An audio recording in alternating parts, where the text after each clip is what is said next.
You people always think rules don't apply to you. The words slice through the busy airport air. The flight attendant's manicured hand tears the boarding pass in half with a sharp rip. Paper flutters to the ground like fallen pride. The black woman stands frozen, her carry-on trembling in her grip. "That's my seat," she says quietly, her voice steadier than her hands. The attendant smirks. "Not anymore." A hush spreads through the gate. People glance over but quickly look away, pretending not to see. The sound of a child's juice box straw slurping fills the silence. "Please," the woman says. "I paid for that ticket." "You can scan it again?" The attendant steps closer, lowering her voice but not her venom. "Ma'am, I said you're not boarding this flight. Do I need to call security or will you walk out on your own?" The woman's jaw tightens. "What did I do wrong?" "You argued." "You got loud. You made people uncomfortable." "I didn't say a word." "Exactly. That attitude." She reaches for the woman's arm. The woman steps back, bumping into a row of seats. A man in a suit pulls his headphones down, watching but says nothing. A security guard approaches, hands resting on his belt. "Problem here?" The attendant gestures toward her. "This passenger is refusing to comply."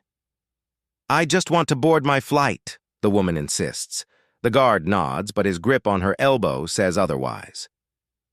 "Let's talk outside, ma'am." The crowd parts like she's contagious. Her suitcase tips over as she's pulled away. Clothes spill onto the polished floor.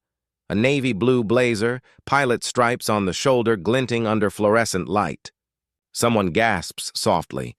The attendant stares down at it, her smirk faltering for half a second.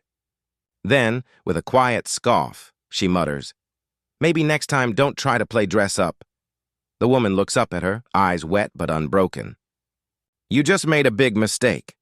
A teenage boy filming on his phone zooms in as she's escorted down the hall. His whisper catches on camera. "Why'd they do that to her?" His friend answers, "'Cause no one hears. Gonna stop it." The torn ticket lies on the floor, half stamped with boarding pass, half crushed under the attendant's heel. A voice over the intercom calls final. Boarding for Flight 237 to Atlanta. The black woman's name echoes faintly from the list of passengers, then vanishes under static. As the jet engines roar outside, she turns her head once toward the gate. Her reflection in the glass looks smaller than she feels. But somewhere deep inside that silence, something shifts. The start of a storm the attendant can't see coming. Moments later, the guard's radio crackles with a voice trembling with urgency. "Control, get Captain Morris on the line.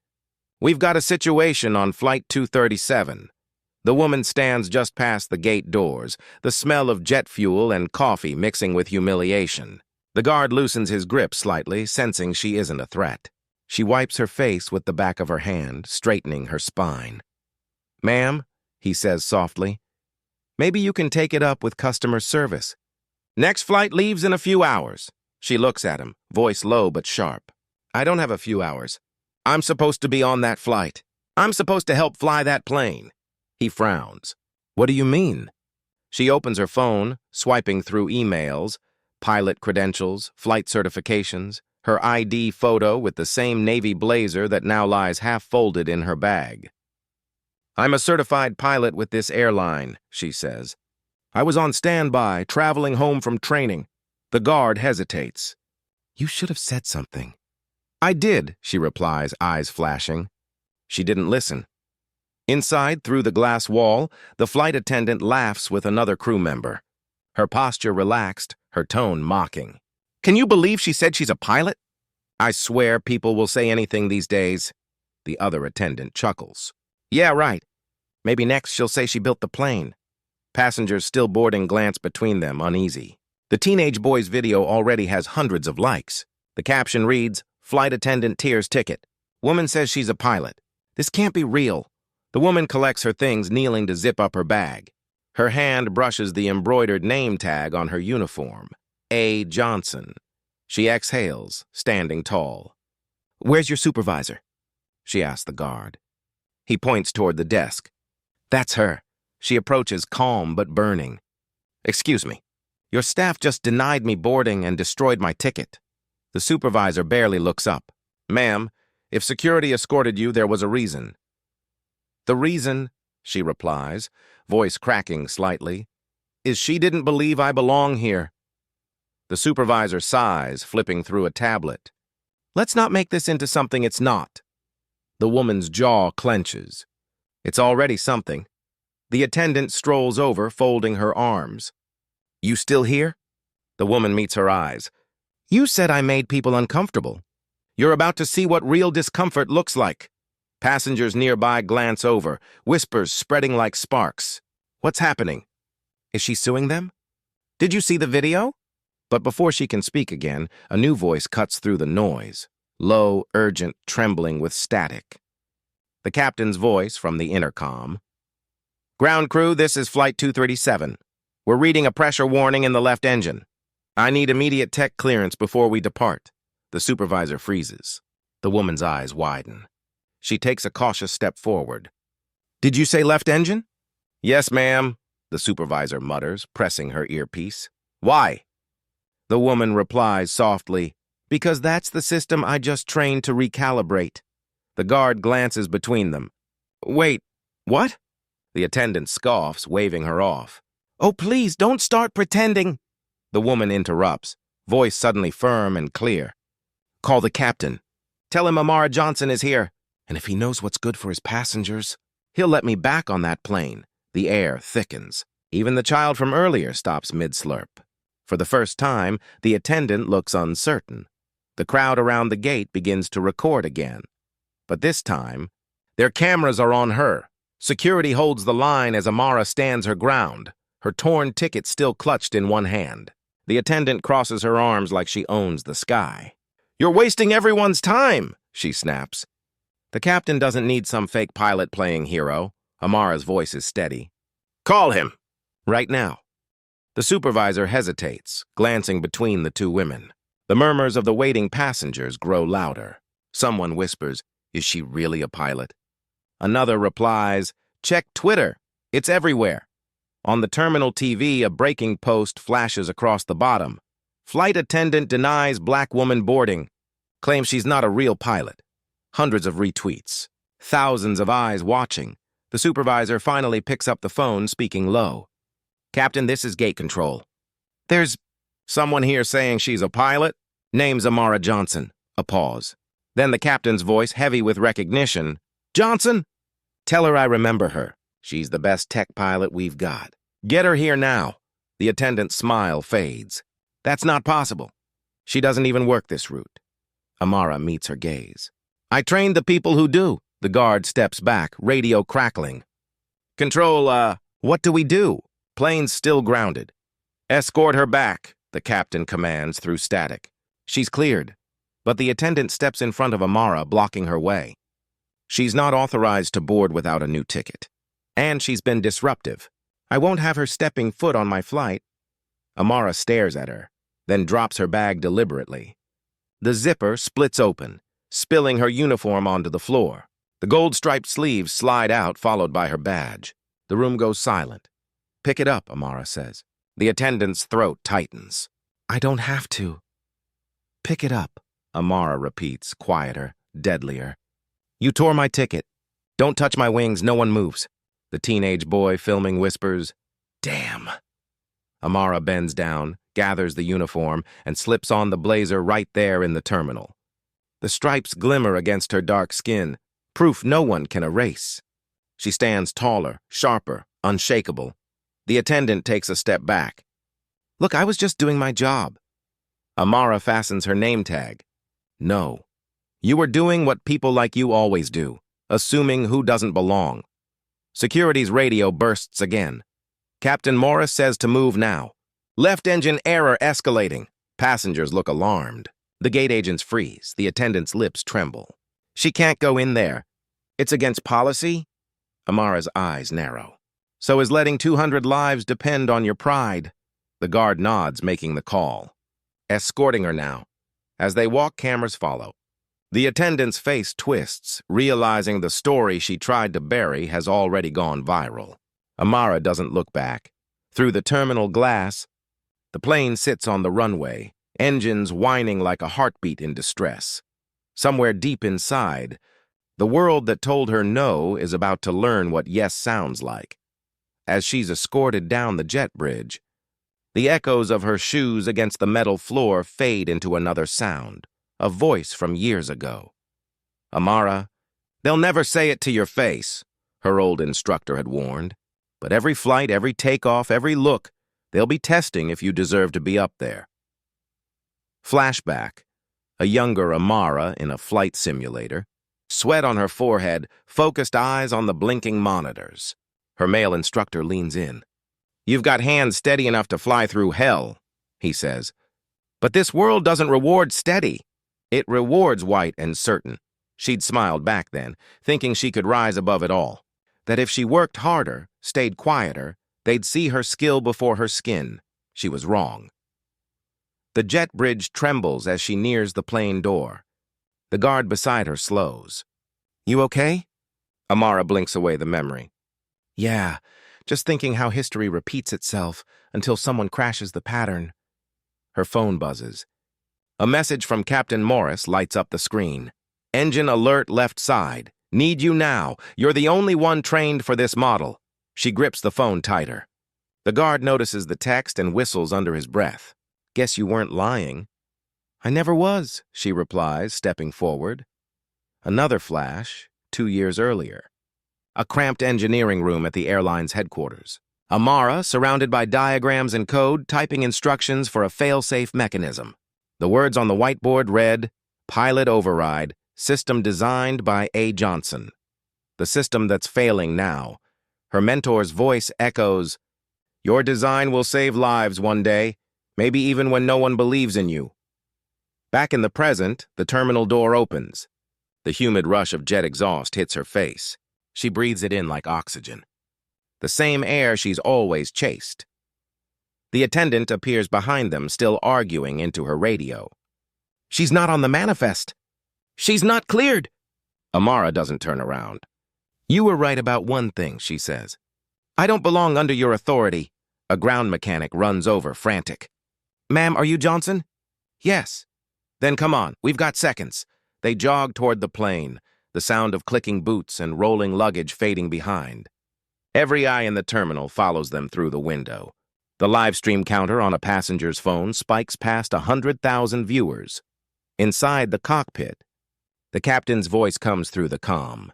"We've isolated the alert." "But the system won't reset," Amara answers into her radio. "On my way." "And Captain?" "Yes?" "Don't let them take off without me again." The attendant watches through the glass, her reflection ghosting over the sight of Amara climbing. The steps to the aircraft, the same woman she humiliated 12 minutes ago now. Walking toward command, inside the jet bridge, the hum of engines grows louder. Something shifts, not in the plane, but in every person watching. The guard mutters under his breath, "Guess we're all about to see what happens when the wrong woman gets the right chance." The cockpit is a chaos of alarms and flashing red lights. Captain Morris grips the throttle, sweat darkening his collar. "Pressure warning won't clear," he mutters. "If we push off, that engine could stall midair." A co-pilot taps furiously at the console. "Ground crew's delayed. They said a specialist's coming." The door bursts open. Amara steps in. She's already here. Every head turns. The co-pilot blinks. "Who are—" "Amara Johnson," the captain interrupts, relief washing over his face. "She designed the calibration system. Let her work." Amara slides past him, her hands steady on the controls. "You didn't override the feedback valve, did you?" "No, we thought it might cause a surge." "That's what's causing the surge," she says. "The system's trying to protect itself." The co-pilot hesitates. "You sure?" She looks up, her voice flat. "Would you ask that if I looked like you?" Silence. Then the captain nods. "Do what you have to do." Through the cockpit window, she can see the gate, passengers pressed against glass, recording, watching the woman they saw humiliated minutes ago take control of the plane. The attendant appears outside the cockpit door, her voice trembling. "Captain, she can't be in here. She's not on crew manifest. If this goes wrong..." Amara cuts in. You'll have 200 funerals on your conscience. The captain looks between them. Enough. She's staying. Amara kneels by the console, unscrewing the safety panel. Who touched this earlier? The co-pilot raises a hand. Me. You disabled the fail sensor without resetting the backup. I didn't know. She glances up. Now you do. Her fingers move with precision. Flicks, switches, a single deep breath. Then silence. The blaring alarms stop. The cockpit hums softly, stable again. The captain exhales, shoulders sinking. Pressure's normalized. Amara leans back in her seat, heartbeat steady. Systems clear. Outside passengers begin clapping. The news feeds explode. The live video now reads, "The same woman they kicked off just saved everyone." The attendant stands frozen in the doorway, color draining from her face. I didn't mean to. Amara looks at her without anger, just exhaustion. You meant every word. You just didn't expect the ending. The captain removes his headset, turning to the attendant. You're off this flight. What? You heard me. Get out! The woman stumbles back as ground staff escort her away, cameras flashing. The captain turns to Amara. How'd you know it was the valve? She gives a faint smile. Because I built it, and because every system breaks the same way people do, ignored for too long. He nods slowly. You just saved 200 lives. She gazes out the window. No, I just reminded everyone whose lives count too. Outside, the crowd cheers as she steps from the cockpit to face the passengers. No longer the woman who was denied boarding, but the one who made the sky listen. The cabin erupts in murmurs as Amara walks down the aisle, her uniform still slightly crumpled, her expression unreadable. Phones rise like a forest of lenses. Every passenger wants proof of the moment, the woman thrown out now saving them all. A man in seat 12C whispers, "That's her. The one from the video," another adds. "She's the reason we're still on the ground." The captain's voice echoes through the speakers. Ladies and gentlemen, we've resolved a critical mechanical issue thanks to the immediate assistance of pilot engineer Amara Johnson. Applause ripples through the cabin. But near the front, the flight attendant stands rigid, pale, phone buzzing nonstop in her pocket. The same passengers who smiled at her minutes ago now glare like she's a villain unmasked.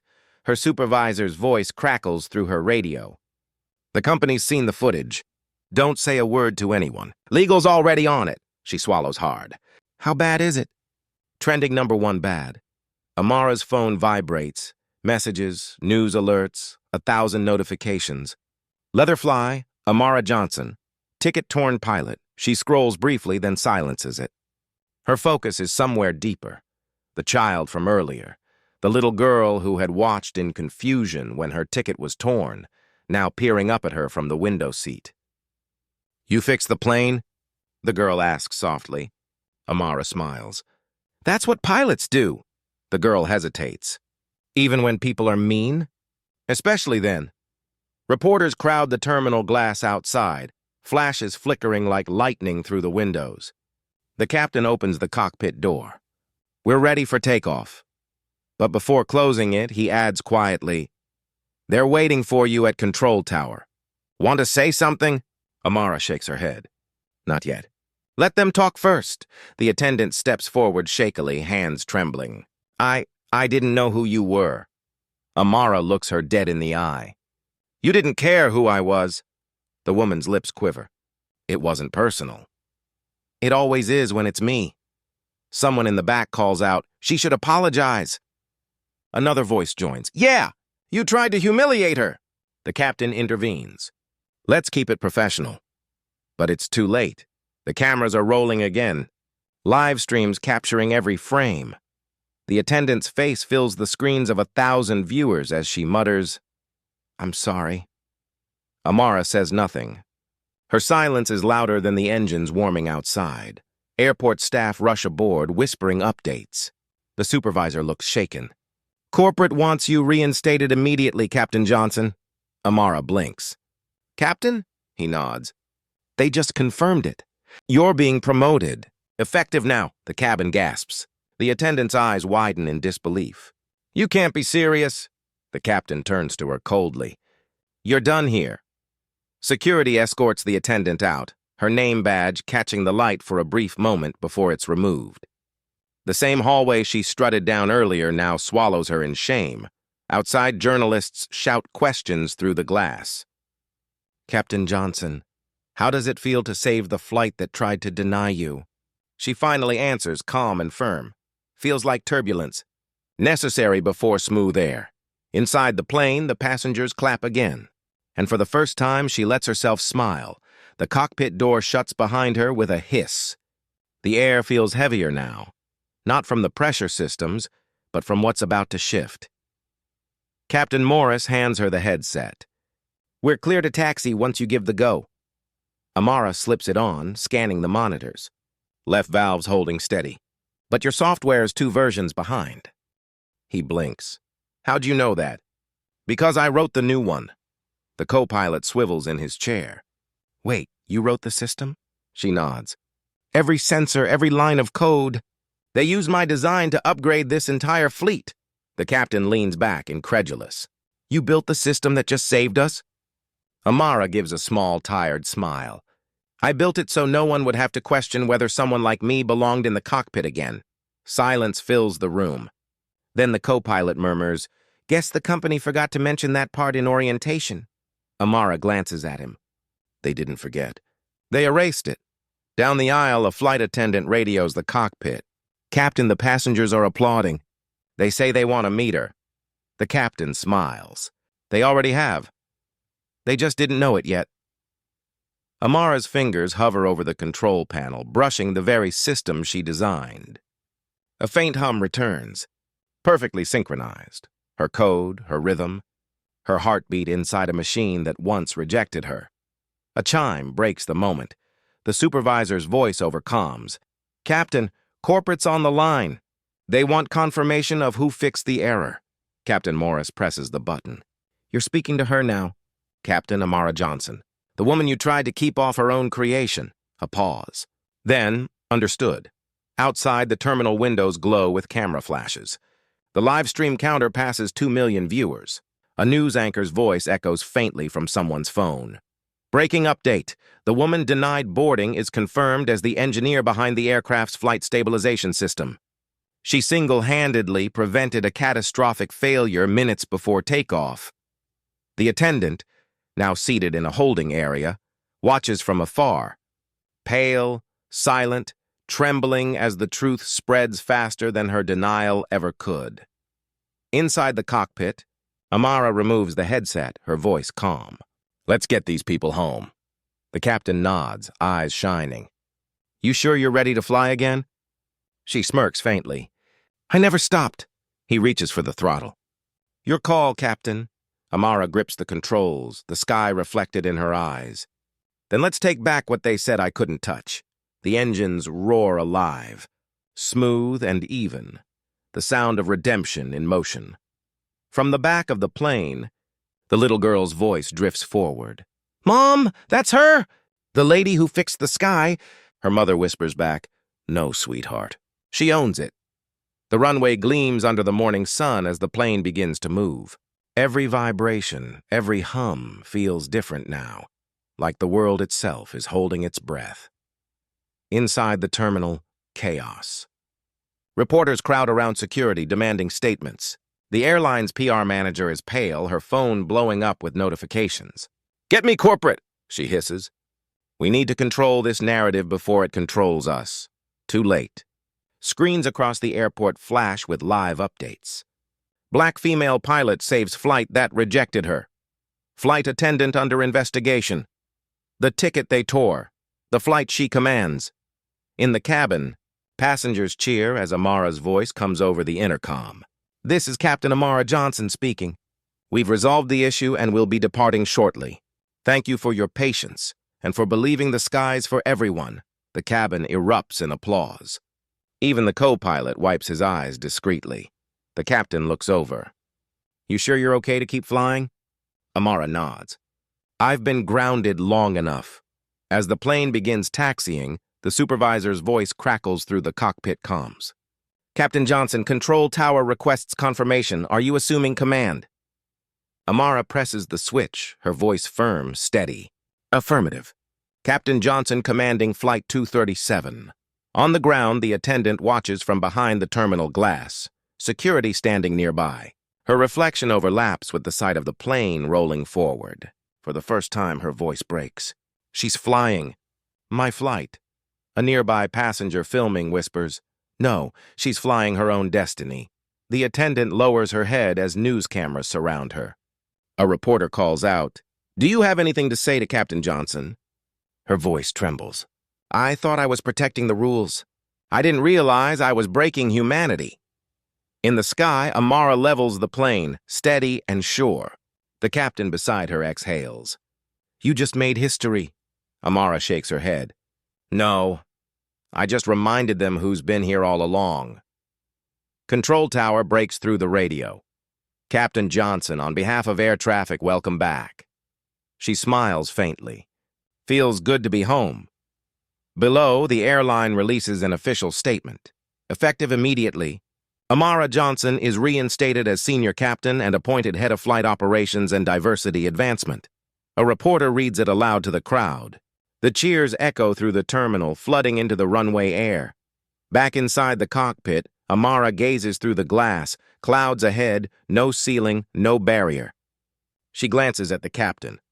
Funny how they said I didn't belong here, he smirks. Seems like the sky disagreed. The seatbelt chime sounds. The engines surge. The world below becomes smaller, the voices that doubted her fading into clouds. And somewhere far below, the woman who tore her ticket wipes her tears, watching the plane ascend, realizing that she didn't just lose her job today. She lost the right to define someone else's worth. The engines thunder as Flight 237 climbs above the clouds, silver wings slicing through gold light. The cabin is silent now, the kind of silence born from awe, not fear. Passengers stare out the windows, phones forgotten. Amara steadies the yoke, eyes calm. The captain watches her with quiet respect. I've flown for 30 years, he says softly, and I've never seen someone handle a crisis like that. She smiles faintly. Crisis isn't new to me. It just usually doesn't come with alarms. He chuckles under his breath, then turns serious. You know they'll make this a headline. She nods. Let them. Some stories need to be told loudly. Down below at the airport press zone, reporters swarm the podium. The airline's CEO steps up to the mic, reading from a trembling paper. We extend our gratitude to Captain Amara Johnson, whose swift actions prevented tragedy. We also deeply regret the misconduct displayed by our employee earlier today. A journalist shouts, Is that employee terminated? The CEO hesitates, then sighs. Yes, effective immediately. The crowd murmurs. Somewhere in the corner, the attendant watches from a chair, her uniform folded on her lap, hands shaking. She whispers to herself, I didn't mean for it to go this far. But she knows it did the moment she tore that ticket. Her phone buzzes again. Another notification. Another headline. The woman you tried to ground just became your captain. She closes her eyes as the applause from the press conference fills the room. Back in the air, Amara gazes out at the horizon, endless, boundless. The co-pilot grins. You realize everyone on this plane's gonna tell this story for the rest of their lives? She glances at him. Good. Maybe they'll tell it right. The intercom light flashes. The little girl's voice comes through from the back, carried by a flight attendant. She says thank you for saving us. Amara's lips soften into a smile. Tell her the sky's hers too. Moments later, the captain turns to her. You're clear to address the passengers if you'd like. She nods, presses the mic. This is Captain Johnson. We'll be landing soon. I just want to say... Her voice catches, then steadies. Sometimes they'll tear your ticket, your name, your worth. But if you keep your wings steady, they can't stop you from flying. Applause fills the cabin. Thunderous, genuine, unending. As the plane begins its descent, the sunlight paints everything gold. The faces, the clouds. The woman who once stood humiliated now standing immortal in the air she conquered. Below, The attendant leaves the terminal quietly, head bowed. No cameras follow, just the heavy sound of her own regret. Inside the cockpit, Amara closes her eyes, whispering to herself, "They tore my ticket, not my wings." The wheels touch down. The cabin bursts into applause again. Passengers rise, tears in their eyes, phones out not to record, but to remember. The plane slows to a halt, sunlight flooding through the glass. Amara exhales, smiling. The sky outside mirrors her, calm after the storm. The terminal doors slide open to a roar of applause. Passengers spill out first, tear-streaked, inspired, phones lifted not to gossip, but to honor. Then Amara appears, her pilot's jacket glinting beneath the morning sun, flight cap tucked under her arm. Cameras flash like lightning. A reporter pushes forward. "Captain Johnson, how does it feel after what happened?" She pauses, then looks straight into the lens. "Feels like justice learned to fly." The crowd cheers. But she doesn't smile, not fully. Her eyes drift to the far side of the hall where the former flight attendant stands behind security ropes, clutching her badge. For a moment, both women lock eyes. Silence falls. The attendant's lips tremble. "I'm sorry," she whispers, almost inaudible. Amara nods, not with anger, but something heavier. "So am I," she murmurs. "Sorry it took all this for you to see me?" A tear rolls down the attendant's cheek. She steps back, lost in the crowd. The airline's CEO approaches with a medal in hand. "Captain Johnson, on behalf of the company—" Amara stops him gently. "Don't thank me. Just fix what broke." He nods, speechless. The cameras flash again as Amara walks toward the glass wall overlooking the runway. Outside, her plane glows beneath the afternoon sun. The same plane she was once denied entry to. A small crowd gathers behind her, quiet, reverent. A little girl tugs her sleeve. "Miss Pilot, how did you fly if they told you no?" Amara kneels, meeting her eyes. "Because the word no can't reach the sky." The girl beams, clutching her toy plane tighter. As Amara stands, the crowd erupts once more, not out of pity, but pride. Reporters shout her name, but her gaze stays fixed on the clouds drifting past the window. "Every storm," she says softly, "ends with someone seeing the light." She takes one last look at the horizon, then turns away, her steps steady, her presence untouchable. Fade out on the final line, the one that will echo across screens.